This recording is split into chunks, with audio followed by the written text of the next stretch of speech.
এক ঘন্টায় 126 মিলিমিটার বৃষ্টি। প্রকৃতি কি তার সীমানা ভুলে গেল?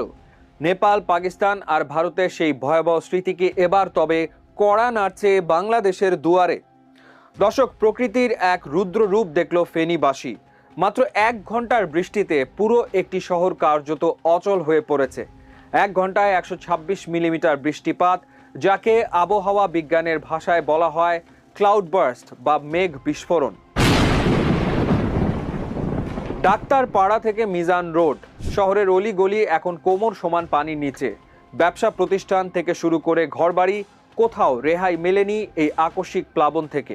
দর্শক, গত বছর আমরা দেখেছি মেঘ বিস্ফোরণ দক্ষিণ এশিয়ার দেশগুলোতে কি পরিমাণ তাণ্ডব চালাতে পারে। ভারতের হিমাচল প্রদেশ এবং উত্তরাখণ্ডে মেঘ ভাঙা বৃষ্টিতে আস্ত পাহাড় ধসে পড়েছিল, ভেসে গিয়েছিল শত শত ঘর